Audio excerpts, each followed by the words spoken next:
తాజాగా జరిగిన paper leakage వల్ల దాదాపుగా 21 మంది విద్యార్థులు కొంత వాళ్ళ మీద మెంటల్ ప్రెషరు అంటే మన కెరీర్ ఏమైపోతుంది? మన భవిష్యత్తు ఏంటి? ఇంకొక సంవత్సరం మనం ఇలానే వెయిట్ చేయాల్సి ఉంటుందా? ఇలాంటి ఒక మెంటల్ ప్రెషర్ అయితే తీవ్రంగా అనుభవించారు. 22 లక్షల మంది విద్యార్థులు రాసారు. దాదాపుగా 21 మంది సూసైడ్ గూడా చేసుకోవటం చేసుకుంటారు. జరిగింది. అంటే ఇంత తీవ్ర స్థాయిలో ఆహ్, ప్రెషర్ ఉన్నప్పుడు ప్రభుత్వం ఎందుకని అంటే ఒక అకౌంటబిలిటీ తీసుకోవడానికి సిద్ధంగా లేదు. రాజీనామా చేయటం అనేది పెద్ద విషయం గాదు. రాజీనామా చేయమని కోరవచ్చు గదా! ధర్మేంద్ర ప్రధాన్‌ని. ఒక కోరొచ్చు. అకౌంటబిలిటీ అనేది వస్తుంది అదే గదా! చెప్తిని గదా! హ్మ్. ప్రభుత్వం కొంచెం హ్మ్, వాళ్ళ దృష్టే వేరు విధానంగా ఉంది. హ్మ్. ఎంతసేపు చూసినా గానీ, ప్రజా సమస్యల పట్ల ఒక అవగాహన వచ్చి, ప్రజలకు ఇబ్బందులు లేకుండా చేద్దామనే ఆలోచన లేకుండా, హ్మ్. ఎంతసేపు సామ్రాజ్య విస్తరణలోనే ఉండాలి. హ్మ్. ఏది ప్రభుత్వాలను కూల్చడము, హ్మ్. ఎన్నికలు వచ్చిన చోట ప్రభుత్వాన్ని ఎట్నో ఒకటి అధికారంలోకి వచ్చేదానికి బాటలు వేసుకోవడంలోనే వాళ్ళ ఏకాగ్రత, వాళ్ళ హ్మ్. దృష్టి అంతా అక్కడే ఉంది. హ్మ్. కనీసం ఇక్కడ లేదు. ఈ సమస్యల పట్ల లేదు. హ్మ్. దానివల్ల ఇటువంటి ఓకే. పరిస్థితులు ఉత్పన్నమవుతున్నాయి. ధర్మేంద్ర ప్రధాన్ రాజీనామా చేస్తే ఇంకా మన ప్రభుత్వం బలహీనంగా కనిపిస్తుంది ప్రజలకి అనే ఒక ధోరణి ఏదన్నా కనపడుతుందా? ఒక నిరంకుశ ధోరణి? అది ప్రభుత్వం ఒకరు రాజీనామా చేసినంత మాత్రాన హ్మ్. బలహీనపడిందని ఎవరు అనుకుంటారు? హ్మ్. దానికి నైతిక బాధ్యత వహించి నైతిక హ్మ్. బాధ్యత వహించి రాజీనామా చేసినారనుకుంటారు గానీ, అవును. దానివల్ల పార్టీ బలహీనపడేది ఉండదు. హ్మ్. పార్టీకి బలం చేకూరుతది. హ్మ్. అంటే నీట్ అనేది ఒక సమస్య. ఇక ఇతరితర సమస్యలు అనేకం ఉన్నాయి. సో, ప్రతి సమస్యకి ప్రజల నుంచి ఇలాంటి రియాక్షన్ వస్తుంది. ఇంక మనం రాజీనామా చేసుకుంటూ పోవాలి. ఇలాంటి ఆలోచన ఏమైనా ఉందంటారా బీజేపీలో? అటువంటిదని నేననను. హ్మ్. అది ఇప్పుడు లాల్ బహదూర్ శాస్త్రి విషయమే తీసుకుంటే, హ్మ్. ఒక చోట రైలు ప్రమాదం జరిగింది. హ్మ్. ఆయనేం దానికి కారకుడు కాదు కదా! హ్మ్. ఎక్కడో నిర్వహించేది వేరే వ్యక్తులు. హ్మ్. చిన్న ఆహ్, ఆహ్, ఎక్కడో నిర్వహించుతారు. హ్మ్. రైల్వే బోర్డ్ కూడా నిర్వహించదు. కింద డివిజన్ లెవెల్‌లో జరుగుతుంటది. హ్మ్. అటువంటిది జరిగితే ఆయన రాజీనామా చేసినారు అనంటే, హ్మ్. ఇక్కడ కూడా అదే పరిస్థితి వస్తది కదా! అన్వయించుతది కదా! అవును. ఇదే అప్పుడు ఇటువంటి కార్యక్రమాలు చేసేటప్పుడు కొంచెం జా బ వాళ్ళలో కూడా అప్రమత్తత వస్తది కదా! అధికార యంత్రాంగంలో హ్మ్. అయితేనేమి, మంత్రిత్వ శాఖలో అయితేనేమి, హ్మ్. జాగ్రత్తగా ఉండాలయ్యా అని ఒక నిబద్ధత అనేది వస్తది. ఇప్పుడు సోనం వాంగ్‌చుక్ నిరాహార దీక్ష ఈ రోజు కూడా కొనసాగిస్తున్నారు. దాదాపు 25 రోజు, 26 రోజు. దాదాపుగా ఆయన 12 కిలోల బరువైతే తగ్గిపోయారు. స్టిల్ కొంత రెసిలియంట్‌గా అంటే కనపడుతున్నారు. హాస్పిటల్‌లో తీసుకుపోయినాక హాస్పిటల్ అది భగ్నం కలిగినట్టే కదా! హ్మ్. దాన్ని కంటిన్యూ అంటే అవ్వాల్సిందే ఆయన ఉంది. వైద్యాన్ని నిరాకరిస్తున్నారని గూడా నిరాకరించినా ఆ! ఆయన ప్రా ప్రాణాన్ని దృష్టిలో పెట్టుకొని ట్రీట్మెంట్ ఇస్తారులెండి. అది ఓకే. అది అది ఇంకా అది అయిపోయిందిలెండి. హాస్పిటల్ హ్మ్. పోతే అయిపోయినాయి. హ్మ్. వేరే ఆయన స్థానంలో కూర్చున్నారు ఇంకొకరు గూడా. ఓకే. అంటే ఇప్పుడు 2011 సమయంలో అన్నా హజారే గారు ఆయన ఇండియా అగైన్స్ట్ కరప్షన్ అనే ఒక నినాదాన్ని తీసుకొని చేసి చేశారు. ఆనాడు గూడా ఆయన గాంధీ పద్ధతిలో పీస్‌ఫుల్ ప్రొటెస్ట్ చేశారు. ఇదే తరహాలో. తర్వాత నిరాహార దీక్ష కూడా చేయటం జరిగింది. కానీ 11 రోజుకే ప్రధానమంత్రి వచ్చి ఆయన ఆహ్, విరమి విరమింపు చేశారు. స్వయంగా ఆయనే సోనియా గాంధీ గారు కూడా రావటం జరిగింది. సో, నాటి ప్రభుత్వంలో ఒక రెస్పాన్స్ అనేది అంటే ప్రజల నుంచి వచ్చే ప్రెషర్‌కి గాని కొంత రెస్పాన్స్ అనేది కనపడింది. బట్ ఇప్పుడు అంతకంటే మరింత తీవ్రంగా ఇప్పుడు దేశవ్యాప్తంగా ఉద్యమాలైతే అక్కడక్కడ ప్రొటెస్ట్‌లు ఎరప్ట్ అవుతున్నాయి. సో, అయినప్పటికీ గూడా బీజేపీ ఇప్పటికి గూడా తమ ప్రతినిధులను పంపించి మాట్లాడాలి. ఏదో ఒక పరిష్కారాన్ని చూపించాలి. దీన్ని ఇంతటితో ముగింపు పలకాలి అనే ఉద్దేశం కనపడుతున్నట్టుగా కాదు. ఇక్కడ గూడా ఒక కేంద్ర మంత్రి వచ్చినారు గదా! హ్మ్. చర్చలు జరిపినారు. చర్చల్లో ఏమిటి వీళ్ళ డిమాండు? రాజీనామా ఇస్తేనే విరమించుతాము అంటున్నారు. హ్మ్. ఆయన అవును. నైతికత పాటించి రాజీనామా ఇస్తే హ్మ్. హ్మ్. విరమిస్తామంటున్నారు. వాళ్ళు రాజీనామా దానికి వాళ్ళు ఇష్టపడడం లేదు. హ్మ్. ఆడ డెడ్‌లాక్ వచ్చింది అది. హ్మ్. ఇక్కడి సమస్య వేరు. అప్పుడు వీరైనా గానీ వచ్చితే డిమాండ్ అదే వస్తది గదా! అవును. డిమాండ్ అయితే ఇక్కడ రాజీనామా చేయాల. హ్మ్. అదే అక్కడ ధర్మేంద్ర ప్రధాన్‌ను హ్మ్. వదులుకోవడమా, ఈ దీన్ని ఫేస్ చేయడమా వాళ్ళ మధ్య ఉండేది. హ్మ్. ఇప్పుడు ఆ స్థాయికి పోయింది. ఎందుకంటే హ్మ్. ఇప్పుడు వాళ్ళు గూడా ఈ లోక్‌సభ పార్లమెంట్ మీద హ్మ్. జరిగిన ప్రదర్శన ఉమ్. దాన్ని బట్టి ఇక్కడ కూడా ఉద్యమంలో కూడా గట్టిగా కూర్చున్నారు కదా. ఉమ్. ఇప్పుడు పరిస్థితి చూస్తే కొంత ఆందోళన రోజు రోజుకి పెరుగుతోంది. అక్కడికి పెద్ద ఎత్తున ప్రజలు చేరుకుంటున్నారు. సో ఇలాంటి పరిస్థితుల్లో కాక్రోచ్ జనతా పార్టీ ఇంక ఈ ఉద్యమాన్ని ఇక్కడ విరమించుకోవటం కరెక్ట్ అంటారా? లేదంటే సోనం వాంగ్చుక్ యొక్క నిరాహార దీక్షని పక్కన పెడితే వీళ్ళు నిరసన ఆపితే కొంత మంచిదంటారా? లేదంటే నిరసన కొనసాగించి ప్రభుత్వాన్ని ఇప్పుడు ఒక స్టేజ్ వచ్చింది. ఇది నిరసన ఒకటి వాళ్ళు కోరుతుండేది రాజీనామా, నైతిక బాధ్యత వహించి రాజీనామా చేయమని. వాళ్ళు విరమిస్తామంటున్నారు. ఇక్కడ డెసిషన్ తీసుకోవాల్సింది ఎవరు? ప్రభుత్వం.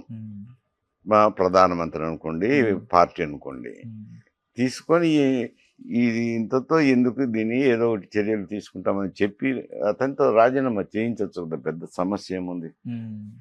పెద్ద సమస్య లేదు కదా.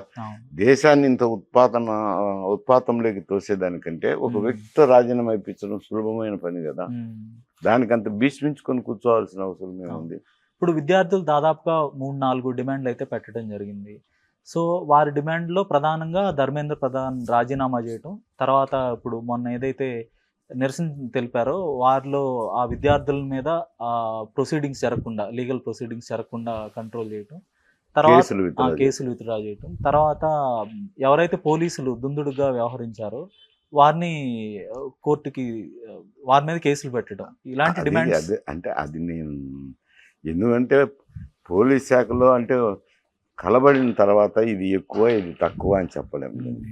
అది కాదు కానీ ఇది అయితే ఇది ఆయన రాజీనామా చేయమనడము, ఏదైనా కేసులుంటే తీసివేయటం అనేది సమంజసమైంది. అది ఏ పెద్ద సమస్య కూడా కాదు ప్రభుత్వానికి. ఒక నిరసనే కదా.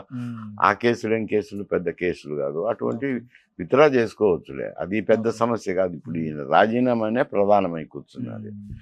రాజీనామా ఇస్తే అది ప్రభుత్వం పెద్ద లొంగిపోయినామనే ఫీలింగ్ వాళ్ళల్లో ఉంది. ఇక్కడ లొంగిపోయేది ఏముంది? ఇప్పుడు బంగ్లాదేశ్లో ఒక అప్రైజింగ్ చూసాము, నేపాల్, మయన్మార్ ఇట్లాంటి దేశాల్లో ప్రజలు ఒక ఉద్యమాన్ని తీసుకున్నప్పుడు, జంజీ ఉద్యమాలు, ఉద్యమం తీసుకున్నప్పుడు ఆ ఉద్యమాలు కొంత హింస వైపు దారి తీయటం చూసాం మనం. పార్లమెంటు భవనాలని తగలబెట్టడం కానీ, లేదంటే ఏకంగా బంగ్లాదేశ్ ప్రధాని అయితే పారిపోవాల్సిన పరిస్థితి ఇండియాలో. అక్కడ సమస్య వేరు. బంగ్లాదేశ్లో, నేపాల్లో జరిగింది. అక్కడ ప్రభుత్వం యొక్క అవినీతి అయితేనేమి, ప్రజా సమస్యల పట్ల స్పందన లేకపోవటం అయితేనేమి, దాని మీద నిరాశ నిస్పృహల్లో ప్రజలంతా యూత్ ముఖ్యంగా నాయకత్వం వహించి ఉద్యమం నడిపినారు. ఏమిటి అక్కడ డిమాండు? ప్రభుత్వం దిగిపోవాలని. నేపాల్లో అయినా ప్రభుత్వం దిగిపోవాలనే, బంగ్లాదేశ్లో అయినా ప్రభుత్వం దిగిపోవాలనే. ప్రభుత్వం దిగిపోయినంత వరకు ఆ ఉద్యమం నడిచినాయి. ఆ ఉద్యమాలు వేరు. ఇక్కడేమిటి? ఇది లీక్ అయిన దానికి నైతిక బాధ్యత అంటున్నారు వాళ్ళు కూడా. బాధ్యత వహించమని నైతిక బాధ్యత అంటున్నారు. నైతిక బాధ్యత అతనే నిర్ణయం తీసుకోవచ్చు, చొరవ తీసుకోవచ్చు, నిర్ణయం తీసుకోవచ్చు, లేదంటే వాళ్ళ పార్టీ అయినా నిర్ణయం తీసుకోవచ్చు. పెద్ద సమస్య కాదు కదా. రాజీనామా ఇస్తే ఇది సమస్య పోతుంది. సమస్య పోయినాక ఆ నీటి పరీక్షల విధానంలో రూపకల్పన చేయాల్సింది ఉంటుంది. మార్పులు చేర్పులు చేసి ఏదో ఒక రూపకల్పన పకడ్బందీగా నిర్వహించేదానికి అది చేసే కార్యక్రమం చేపట్టాలి. ఈ నీటిలో అవకతవకలు పాల్పడిన వారిని కఠినంగా శిక్షించేదానికి చర్యలు తీసుకోవాల్సిందే. అవి ఖచ్చితంగా జరగాల. అవి జరగకుండా ఊరికి తాత్సారం చేస్తుంటే ఇప్పుడు విద్యార్థులు చూస్తే వాళ్ళు అభిజిత్ దిప్కే సిజేపీ పార్టీ అధ్యక్షుడు కూడా పదే ఇది ఒక పీస్ఫుల్ ప్రొటెస్ట్, ఖచ్చితంగా హింస వైపు దారితీస్తే మేము ఎట్టి పరిస్థితుల్లో టాలరేట్ చేయం, ఎక్కడ హింస జరిగినా కూడా మీరు ఫోన్ రికార్డ్ చేయండి, వారిని పోలీసులకు అప్పచెప్దాం అనే పద్ధతిలో మాట్లాడుతున్నారు. సో ఇంత పర్టికులర్గా ఉన్నప్పుడు నిరసనకారులు కానీ గాంధీ పద్ధతిలో మేము వెళ్తా ఉన్నప్పుడు పోలీసులు ఇంత జులుం చూపించాల్సిన అవసరం ఉందంటారా? పార్లమెంట్ మీద పోయినప్పుడు వాళ్ళు ప్రివెంట్ చేయాలా?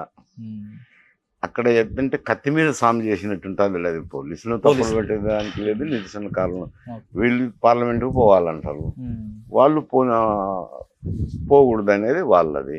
అది వేరు సమస్య. ఇక్కడ వీళ్ళు అయినా అంత దూరం ఎందుకు, అన్ని ఆలోచనలు చేయడం ఎందుకు, చేయకుండా అతంతా రాజీనామా ఇప్పిస్తే పోతుంది కదా. అది వీడనాడి మిగతాటన్ని మాట్లాడితే అర్థం లేని పర్థం లేని అవుతుంది. ఇంకా ఇది రెచ్చగొట్టినట్లు అవుతుంది కానీ ఉద్యమానికి ఊపిరి పోస్తుంది, రెచ్చగొట్టిన వాళ్ళు అవుతారు.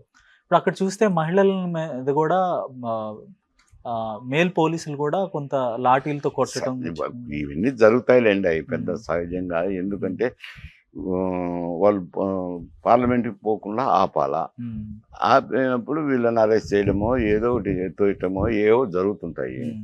జరగకుండా ఉండవు. అది మగవారా ఆడవారా అని చెప్పలేము లేండి, దానికి చెప్పలేము.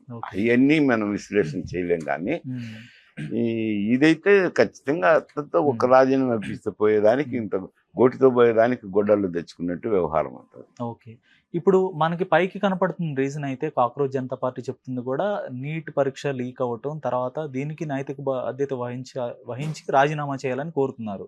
కానీ దేశవ్యాప్తంగా ఇంత మద్దతు రావడానికి ఇది ఒక్కటే కారణం అవుతుంది అంటారు? అంటే ఇతరితర సమస్యలు కూడా ప్రజల్లో ఉన్న ఆగ్రహం కొంత యాడ్ అయింది అంటారు? నీట్ పరీక్షలు అనేది చిన్నవి కాదు. 20 లక్షల మంది దగ్గర రాసినారు పరీక్షలు. 20 లక్షల మంది అనేసరికి ఎన్ని కుటుంబాలు ఇన్వాల్వ్ అవుతారు? చిన్న జనాభా కాదు కదా. ఒక 50 లక్షల మంది, దాదాపుగా 1 కోటి మంది ఇంపాక్ట్, 1 కోటి మందికి నిరాశ నిస్పృహలకు సంబంధించి. అవే కాకుండా ఇక్కడ నిరంతరము ఇబ్బందులు జరుగుతుంటాయి. ఎందుకంటే చెప్పింది కదా, ప్రభుత్వం ఎక్కువ కాన్సన్ట్రేట్ చేయకుండా రాజకీయాల మీద కాన్సన్ట్రేట్ చేయడంతో ఇదంతా జరుగుతుంది. దాదాపుగా బీజేపీ పరిపాలన చేపట్టి దాదాపు 12 ఏళ్ళు అవుతుంది. సో ప్రతి ప్రభుత్వానికి 2 టర్మ్స్ గడిచిన తర్వాత ఇంకా వారిని ప్రజల్లో కొంత యాంటీ ఇన్కమెన్సీ అనేది పెరుగుతుంది. సో అలాంటి పరిస్థితి ఇప్పుడు కొంత కనపడుతుంది అంటారా? లేదంటే బీజేపీ ప్రభుత్వ విధానాల వల్ల ప్రజలు కొంత, అంటే విధానాల వల్ల కాదు, ప్రభుత్వం మీద అయితే వ్యతిరేకత ఉందనేది, అసంతృప్తి అనేది, వ్యతిరేకతన్నా అసంతృప్తి అనేది ఉందనేది బాగా ప్రస్ఫుటంగా కనపడుతుంది కదా.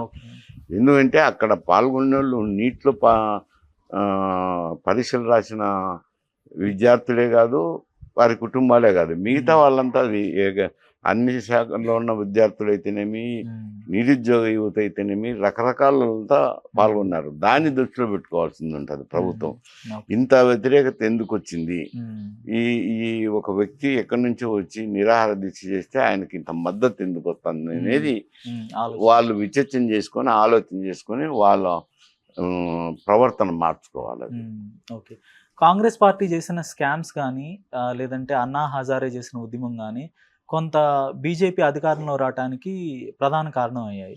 అప్పుడు కారణాలు వేరులేండి, వాళ్ళ అధికారంలోకి వచ్చేదానికి కారణాలు వేరు. ఈ ఉద్యమం కాదు కదా. అప్పుడు జరిగింది చూడండి, జయప్రకాష్ నారాయణ అందజేసినారు. అప్పుడు జనతా పార్టీ గవర్నమెంట్. ఆ సమయంలో అయితే కాంగ్రెస్ పార్టీ అధికారం కోల్పోయి ఎమర్జెన్సీ తర్వాత అది ఈ జనతా పార్టీ ప్రభుత్వం వచ్చింది. సో ఇప్పుడు ఈ ప్రొటెస్టులు కానీ, విద్యార్థులు ఎంత తీవ్రమైన నిరసనలు కానీ, ఇవన్నీ కొంత కాంగ్రెస్ పార్టీ మళ్ళీ అధికారంలో రావడానికి ఏదన్నా ఉపయోగపడే అవకాశం కనపడుతుంది అంటారా? కాంగ్రెస్ అని కాదు, ఇప్పుడు ఉండేది 2 కూటమిలు ఉన్నాయి. ఒకటి ఎన్డీఏ కూటమి, ఒకటి ఇండియా కూటమి. ఇండియా కూటమిలో ఏదో కొంత ఉండొచ్చులేండి, లోకల్ అయితేనేమి ఎన్ని ఉండొచ్చు, సహజంగా కాదని లేదు. అవి ఎన్డీఏ కూటమికి నష్టం జరిగితే లాభం ఎవరు జరుగుతుంది? ఇండియా కూటమికే కదా సహజంగా.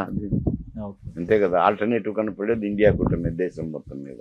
ఓకే ఓకే, ధన్యవాదాలు సార్, మీ విలువైన సమయాన్ని మా కోసం కేటాయించినందుకు ధన్యవాదాలు. హలో, తెలుగు రాజ్యం ఛానల్ చూస్తున్నారా? సామాజిక రాజకీయ జీవన చిత్రణే తెలుగు రాజ్యం. అతిశయోక్తులు అసత్యాలు ఉండవు. రాజకీయ కోణం కాదు, ప్రజా కోణమే కొలబద్ద. తెలుగు రాజ్యం వీక్షణ మీ ఉత్తమ అభిరుచికి నిదర్శనం.